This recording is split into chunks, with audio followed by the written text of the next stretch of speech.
Hello viewers, অচ্যুতদার free coaching চ্যানেলে তোমাদের সকলকে স্বাগত জানাই।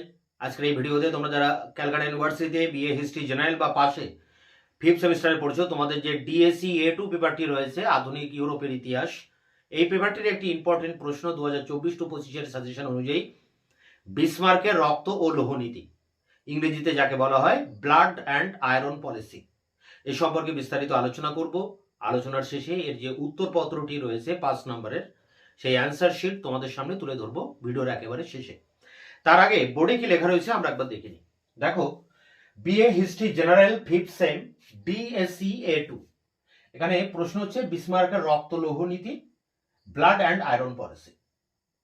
তা বিসমার্ক, অটো ফন বিসমার্ক সম্পর্কে আমাদেরকে পড়তে হয় ইতিহাসে, এবং তিনি বিখ্যাত হয়ে আছেন একজন কূটনীতিবিদ হিসেবে।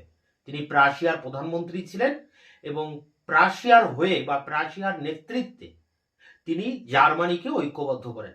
আর এই জার্মানিকে ঐক্যবদ্ধ করার জন্য তিনি ইতিহাসে বিখ্যাত হয়ে আছেন। তিনি 3টি যুদ্ধ করেছিলেন। 1864 সালে ডেনমার্কের সাথে যুদ্ধ, 1866 সালে অস্ট্রিয়ার সাথে শ্যাডোয়া বা পিলগ্রিস বা 6 সপ্তাহের যুদ্ধ, আর 1870 সালে ফ্রান্সের সাথে সেডানের যুদ্ধ। এই 3টি যুদ্ধে তিনি জয়লাভ করেন এবং এই 3 বিদেশি শক্তিকে জার্মানির বুক থেকে উচ্ছেদ করেন, করে তাদের কাছ থেকে তাদের অধিকারে থাকা জার্মানির বিভিন্ন ভূখণ্ডগুলি তিনি উদ্ধার করেন, করে সমগ্র জার্মানিকে ঐক্যবদ্ধ করেন। তো এই 3টি যুদ্ধের মধ্য দিয়ে তিনি জার্মানিকে ঐক্যবদ্ধ করেছিলেন, এবং এই জার্মানিকে ঐক্যবদ্ধ করার পিছনে তার এই প্রধান যে যুদ্ধ নীতিটা ছিল রক্ত এবং লৌহ নীতি, blood and iron policy. Iron বলে এখানে লোহা, লোহার তরবারি দিয়ে তখন যুদ্ধ হতো, যুদ্ধাস্ত্র ছিল তরবারি, এবং সেই যুদ্ধের ফলে বহু মানুষ হতাহত হতো, নিহত হতো এবং রক্তপাত হতো। তাই রক্ত বা ব্লাড পলিসি এবং আয়রন পলিসি, এই রক্ত এবং লৌহ নীতি। তাই এই যুদ্ধ নীতি, এক কথায় এই লোহা এবং রক্ত নীতি মানেই হচ্ছে কিন্তু যুদ্ধ নীতি। এই যুদ্ধ নীতির ভিতর দিয়েই তিনি জার্মানিকে ঐক্যবদ্ধ করেছিলেন, কারণ জার্মানি ঐক্যবদ্ধ ছিল না। জার্মানি বিভিন্ন প্রদেশে বিভক্ত ছিল, প্রায় 39টি প্রদেশ ছিল জার্মানিতে। তার আগেও আরো অনেক প্রদেশ ছিল, প্রায় 300টি প্রদেশ ছিল। প্রথমে ফ্রান্সের নেপোলিয়ান যখন জার্মানির এই সমস্ত অঞ্চলগুলি দখল করেন, তখন তিনি এগুলোকে ছোট অনেকগুলোকে একসাথে করে তিনি 39টি প্রদেশে বিভক্ত করেন জার্মানিকে, যাকে গ্র্যান্ড ডাচি অফ ওয়েস্টফেলিয়া বলা হয়। তা যাই হোক, এই জার্মানিকে প্রথমে এইভাবে বিসমার্কের নেতৃত্বে একটা ইউনিটির মধ্যে আসে। পরবর্তীকালে বিসমার্ক জার্মানিকে ঐক্যবদ্ধ করেছিলেন। কিন্তু আমাদের মূল প্রশ্ন যেটা রয়েছে, দেখো একবার, রক্ত লৌহ নীতিটার কথা বলা হচ্ছে, যে এই নীতিটা কি সে সম্পর্কে জানতে হবে। কিভাবে যুদ্ধ করলেন বা কোন 3টি যুদ্ধ করলেন, যুদ্ধের পরে যে সমস্ত সন্ধিগুলো হয়েছিল, বা জার্মানিকে কিভাবে ঐক্যবদ্ধ করলেন, এ বিষয় কিন্তু প্রশ্নের মূল বিষয় নয়। প্রশ্নের মূল বিষয় তার এই নীতিটা নিয়ে। নীতিটা কি ছিল, নীতির ভিতরে কি করা বলা হয়েছিল, এবং নীতির যে ব্যাকগ্রাউন্ডটা কি, এক কথায় সেটা নিয়ে আমাদের মূল প্রশ্ন। তা সেই সম্পর্কে জানতে গেলে আমাদের একটু আগে যেতে হবে। জার্মানির এই 39টি প্রদেশের মধ্যে একটি প্রদেশ ছিল প্রাশিয়া। যদিও এখন প্রাশিয়া আলাদা স্বাধীন একটি দেশে পরিণত হয়েছে, কিন্তু সেই সময় জার্মানির একটি প্রদেশ ছিল প্রাশিয়া। আর প্রাশিয়ার রাজা ছিলেন প্রথম উইলিয়াম।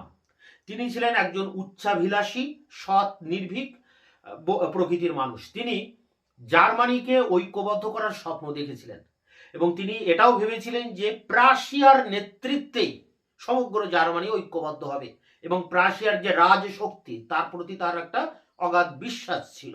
এবং জার্মানিকে ঐক্যবদ্ধ করার জন্য কি দরকার, প্রাশিয়ার যে সামরিক বাহিনী তাকে শক্তিশালী করতে হবে। কারণ এই ফ্রান্স, জার্মানি, ডেনমার্ক, এই সমস্ত দেশগুলির সাথে যুদ্ধ করতে গেলে, যারা জার্মানিকে দখল করে রেখেছে, তাদের বিরুদ্ধে যুদ্ধ করতে গেলে প্রাশিয়ার মতো একটা রাজ্যকে অনেক শক্তিশালী হতে হবে, প্রাশিয়ার সামরিক বাহিনীকে চাঙ্গা করতে হবে। তো এজন্য তিনি এই প্রাশিয়ার সামরিক বাহিনীকে শক্তিশালী করার কাজে মন দেন, এবং এক্ষেত্রে শক্তিশালী করতে গেলে অর্থের প্রয়োজন। তখন রাজা এই অর্থের দাবি করেন জনগণের কাছে, বা পার্লামেন্টে তার এই প্রস্তাব উত্থাপন করেন, প্রাশিয়ার পার্লামেন্ট।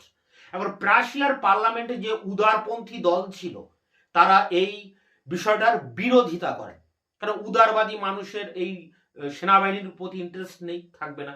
তাই সামরিক শক্তির বৃদ্ধি করার বা প্রাশিয়ার নেতৃত্বে জার্মানিকে ঐক্যবদ্ধ করার যে চিন্তা ভাবনা তিনি করেছেন রাজা, এর বিরোধিতা করতে থাকেন উদারপন্থীরা। ঠিক এই রকম একটা সংকটকালে, এই সময়টা ছিল 1862, এই রকম একটা সংকটকালে রাজা প্রথম উইলিয়াম সেই সময়কার প্রাশিয়ার এক ধুরন্ধর রাজনীতিবিদ অটো ফন বিসমার্ক তাকে প্রধানমন্ত্রী হিসেবে নিয়োগ করেন। এই অটো ফন বিসমার্ককে বলা হয় তিনি খুব ধুরন্ধর প্রকৃতির রাজনীতিবিদ ছিলেন। তাকে বার্লিন কংগ্রেসে 1878 বার্লিন কংগ্রেসে রাশিয়া তাকে বলেছিল সাধু দালাল, দালাল ব্রোকার, কিন্তু তিনি সাধু, ভালো দালাল। তা তিনি একজন শ্রেষ্ঠ, তার সময়কার শ্রেষ্ঠ কূটনীতিবিদ ছিলেন। অ্যাকচুয়ালি বিসমার্ক ছিলেন জার্মানির যে প্রাশিয়া যে প্রদেশ, সেই প্রদেশে এক জমিদার পরিবারের সন্তান। এই কারণে, জমিদার বাড়ির হওয়ার কারণে তিনি সব রকম পরিবর্তনের বিরোধী ছিলেন।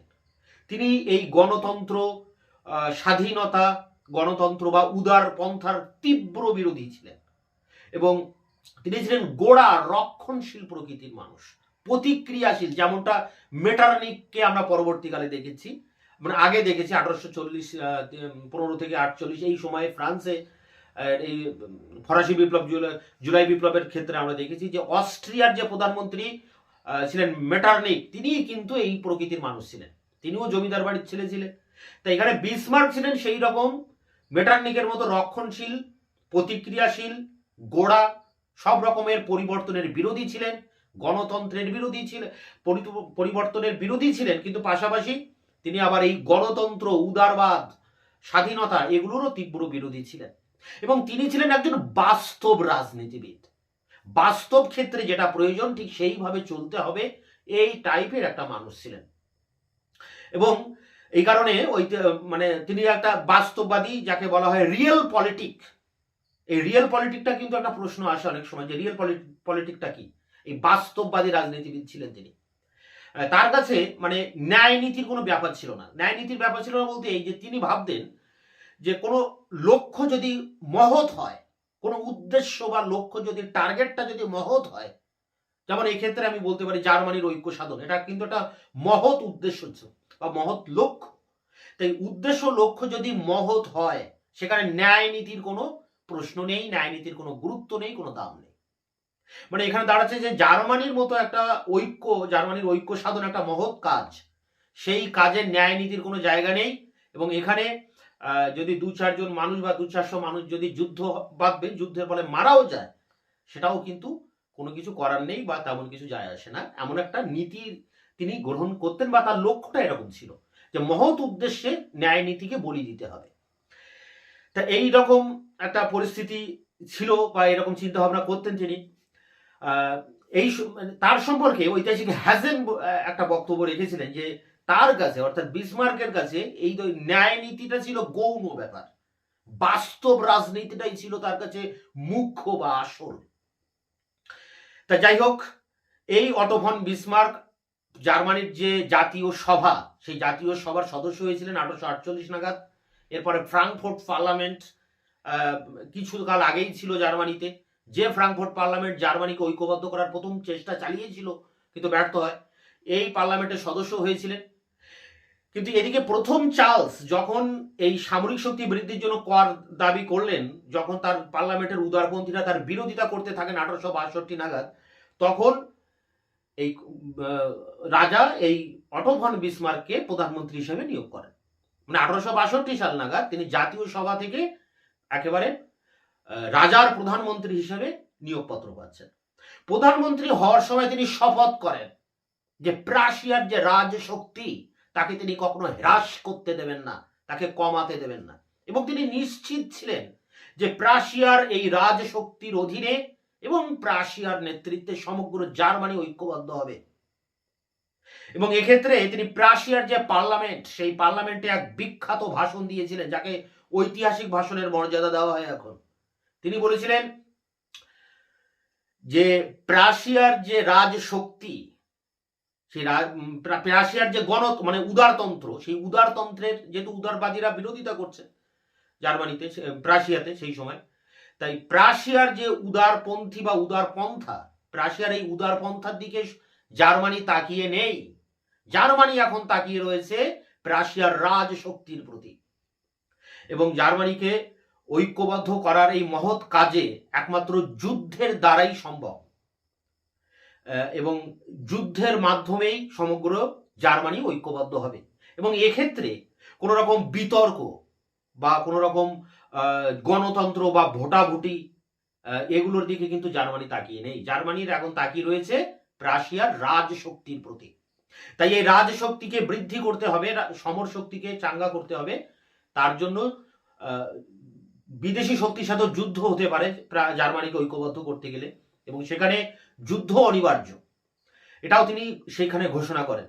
এবং তিনি এও বলেন যে জার্মানি একটা ক্ষুদ্র দেশ, সেই জায়গায় রাশিয়া এবং অস্ট্রিয়া এই দুটি দেশ, এই দুটি শক্তির স্থান সংকুলান হবে, কারণ এই দুটি শক্তির জায়গা হবে না জার্মানিতে। জার্মানি ছোট দেশ, তাহলে রাশিয়াকে থাকতে হবে, কারণ রাশিয়া জার্মানির একটি অবিচ্ছেদ্য অঙ্গ। তাহলে এক্ষেত্রে রাশিয়ার স্বার্থে অস্ট্রিয়াকে জার্মানি ত্যাগ করতেই হবে, এবং জার্মানি মানে অস্ট্রিয়ার সাথে রাশিয়ার যুদ্ধ এক্ষেত্রে অনিবার্য। এবং এই যুদ্ধের জন্য রাশিয়ার যে সামরিক বাহিনী তাকে শক্তিশালী করতে হবে। এই যুক্তি বা এই ঐতিহাসিক ভাষণ তিনি দিয়েছিলেন পার্লামেন্টে, এবং তারপর সাংবিধানিক বিরোধিতা সত্ত্বেও তিনি অগ্রাহ্য করে কর সংগ্রহ করেন এবং সেনাবাহিনীকে শক্তিশালী করে গড়ে তোলেন। সেই সময় রাশিয়ার একজন বিখ্যাত সমরবিজ্ঞানী ছিলেন ফন মোলটাকি। তার সাহায্যে তিনি রাশিয়ার সামরিক বাহিনীকে এক শক্তিশালী সামরিক বাহিনীতে পরিণত করেন, এবং এই সামরিক বাহিনীর সাহায্যে পরবর্তীকালে বিসমার্ক জার্মানির উত্তরাংশকে মুক্ত করার জন্য, অর্থাৎ স্লেজউইগ হলস্টাইনকে মুক্ত করার জন্য ডেনমার্কের সাথে 1864 সালে যুদ্ধ করেন, তাকে পরাজিত করে জায়গাগুলো দখল করেন। এরপর 1864 নাগাদ অস্ট্রিয়ার সাথে যুদ্ধ হয়, 7 সপ্তাহের যুদ্ধ, কনিগ্রাসের যুদ্ধ বা শাডোয়ারের যুদ্ধ। এই যুদ্ধ অস্ট্রিয়াকে পরাজিত করে রাশিয়া, এবং অস্ট্রিয়ার কাছে তার যে অধিকারে যে সমস্ত অঞ্চলগুলো ছিল, বিশেষ করে পূর্ব জার্মানির অংশগুলি, সেগুলো উদ্ধার করা হয় বা উদ্ধার করেন বিসমার্ক। এরপর 1870 সালে ফ্রান্সের বিরুদ্ধে সেডানের যুদ্ধে ফ্রান্সকে পরাজিত করে, তৃতীয় নেপোলিয়নকে পরাজিত করে ফ্রান্সের অধীনে থাকা আলসাস লোরেন আরো একাধিক অঞ্চল রাশিয়া অধিকার করে বা উদ্ধার করে ফ্রান্সের কাছ থেকে, এবং সমগ্র জার্মানি ঐক্যবদ্ধ হয়। রাশিয়ার যে সম্রাট, তিনি ঐক্যবদ্ধ জার্মানির সম্রাট হিসেবে তাকেই ঘোষণা করা হয়, এবং বিসমার্ক হন প্রধানমন্ত্রী। পরবর্তী 20 বছর 1870 সালে জার্মানি ঐক্যবদ্ধ সম্পূর্ণ হচ্ছে বিসমার্কের নেতৃত্বে, এবং এই ঐক্যবদ্ধ তিনি করছেন তার এই ব্লাড এবং আয়রন পলিসি বা রক্তরোহ নীতির দ্বারা। এরপরে পরবর্তী 20 বছর 1870 থেকে 90 তিনি হয়ে উঠছেন ইউরোপের শ্রেষ্ঠ কূটনীতিবিদ। তার নেতৃত্বে সমগ্র ইউরোপ পরিচালিত হচ্ছে। তিনি বিভিন্ন জোটবদ্ধ হওয়ার যে নীতি, সে নীতি নিয়ে আবির্ভাব ঘটাচ্ছেন।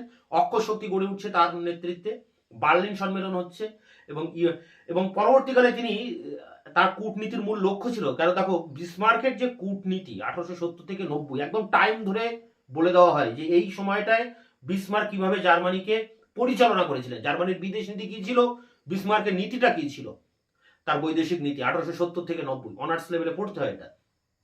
এই পরবর্তী 20 বছর তার লক্ষ্য থাকে যে অস্ট্রিয়াকে তিনি হারিয়েছেন বা ফ্রান্সকে তিনি হারিয়েছেন, এরা যাতে পরবর্তীকালে আবার প্রতিশোধ না নিতে পারে, তার জন্য এদেরকে ইউরোপের রাজনীতিতে এক ঘরে করে রাখা। তার জন্য তিনি সেইভাবে জোট বাঁধার চেষ্টা করেন এবং কূটনীতি পরিচালনা করেন। তা এই ছিল বিসমার্কের রক্তলৌহ নীতি। অ্যাকচুয়ালি রক্তলৌহ নীতিটা তিনি যুদ্ধনীতি, কোন প্রেক্ষাপটে তিনি নিচ্ছেন, কেন নিচ্ছেন, এই জিনিসগুলো এখানে তুলে ধরা দরকার বা মূল আলোচনার বিষয়। তাই এর যে নোটসটা রয়েছে 5 নম্বরে, সেই অ্যান্সার নিয়ে এবার অন স্ক্রিনে তোমাদের সামনে আলোচনা করছি। History general 5th semester DSC A2। প্রশ্ন হচ্ছে বিসমার্কের রক্তলৌহ নীতি। মার্কস 5। ফ্রাঙ্কফুর্ট পার্লামেন্টের বিফলতার ফলে শান্তিপূর্ণ গণতান্ত্রিক পথে জার্মানির ঐক্য স্থাপনের চেষ্টা বিফল হয়। ইতিহাসের দেবীর নির্দেশে বিসমার্ক তার রক্তলৌহ নীতি ব্লাড অ্যান্ড আয়রন পলিসির দ্বারা জার্মানিকে ঐক্যবদ্ধ করেন। বিসমার্ক ছিলেন বংশ পরম্পরাগত জাঙ্কার বা জমিদার পরিবারের সন্তান। তিনি ছিলেন সর্বপ্রকার পরিবর্তনের বিরোধী। তিনি ছিলেন গোড়া রক্ষণশীল ও প্রতিক্রিয়াশীল।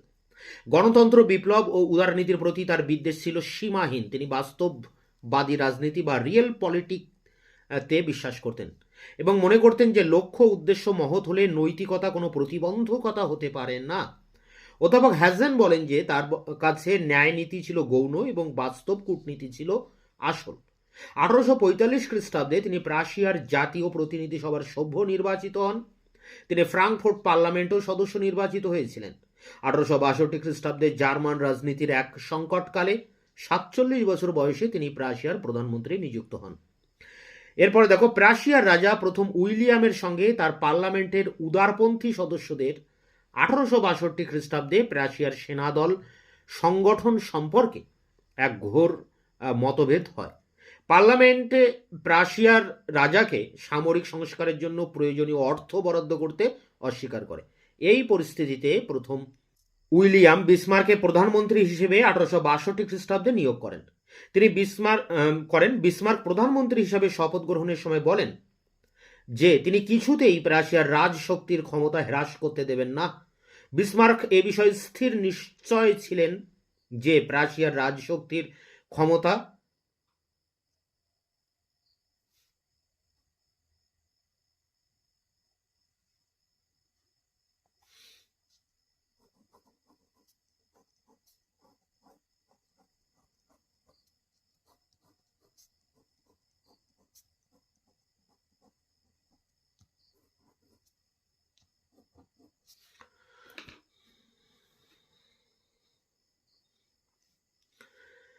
এরপরে দেখো এই দুটো লাইন একটু কাটা পড়েছে। এরপরে দেখো, বিসমার্ক এই বিষয়ে স্থির নিশ্চিত ছিলেন যে প্রাশিয়ার রাজবংশের নেতৃত্বে এবং প্রাশিয়ার সামরিক ক্ষমতা দ্বারা জার্মানির রাজ্যগুলিকে ঐক্যবদ্ধ করতে হবে। প্রাশিয়ার জার্মানিকে ঐক্যবদ্ধ করার জন্য যুদ্ধনীতি গ্রহণের যৌক্তিকতা সম্পর্কে তিনি নিশ্চিত ছিলেন।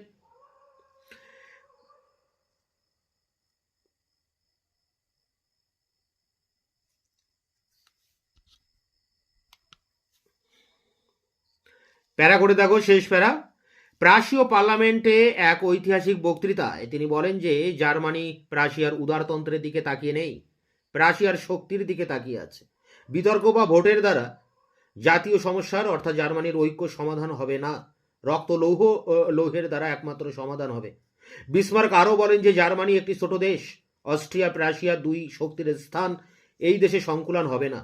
সুতরাং প্রাশিয়ার স্বার্থে অস্ট্রিয়াকে জার্মানি ত্যাগ করতে হবে। এর জন্য দরকার হলে যুদ্ধ করার নীতি গ্রহণে তিনি অনিচ্ছুক নন, একথাও বিসমার্ক স্পষ্টভাবে বলেন। বিসমার্ক পার্লামেন্টের সাংবিধানিক বিরোধিতা অগ্রাহ্য করে প্রয়োজনীয় অর্থ সংগ্রহ করেন।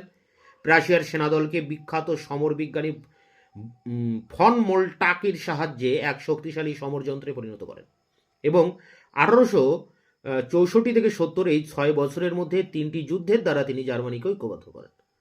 এই ছিল প্রাশিয়ার প্রধানমন্ত্রী বিসমার্কের রক্তলৌহ নীতি বা ব্লাড অ্যান্ড আয়রন পলিসি। এটি সংগ্রহ করে পরীক্ষার প্রস্তুতি নাও। দেখা হচ্ছে অন্য কোনো ভিডিও ক্লাসে। ততক্ষণে চ্যানেলকে সাবস্ক্রাইব করে রাখবে, বন্ধুদের কাছে শেয়ার করবে। ভিডিওটি ভালো লাগলে অবশ্যই লাইক দেবে।